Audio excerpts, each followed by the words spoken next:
The second book that I'm going to start reading is Your Brain on Porn, Internet Pornography and the Emerging Science of Addiction by Gary Wilson.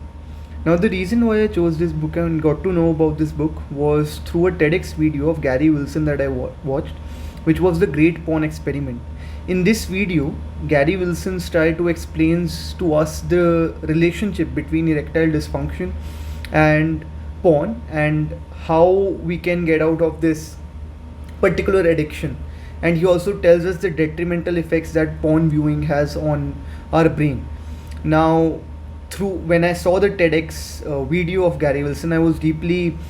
I felt that it was a really good video, and that is why I wanted to read this book and get into the details of this particular topic, because I also feel that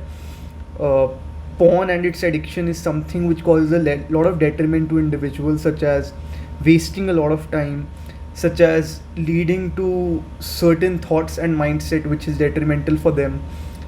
such as leading to increase in crimes in certain cases, and of course the erectile dysfunction, as also talked about by Gary Wilson. Now, when I talked about my preconceived notions on the book, I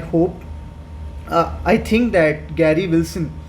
who is someone who has taught pathology, physiology, and other such particular topics, and he has studied a lot on this particular topic, he would be able to tell us more things about this particular problem and the emerging science behind addiction and how it affects the dopamine receptors in particular in our brain. And I hope that all of these things are dealt with in the book by the author. And I think, considering his talk of TEDx that I watched, I think the author will be able to do a particularly good job in his book, especially considering he has had a lot of anecdotal evidences also due to his site, which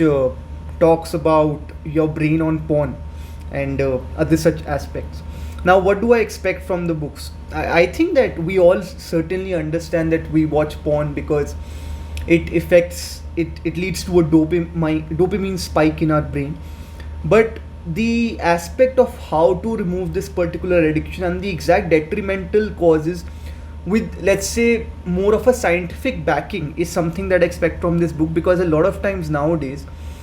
people tell us that viewing porn is extremely normal and masturbation is extremely normal. So the detrimental of these activities, especially masturbation using porn, is something that I would like to get to know more through reading of this book. And how to remove this particular addiction is also something that I hope to understand more deeply reading this book, and perhaps using this knowledge and spreading message about this knowledge can help people understand the realities behind porn addiction and porn induced erectile dysfunction.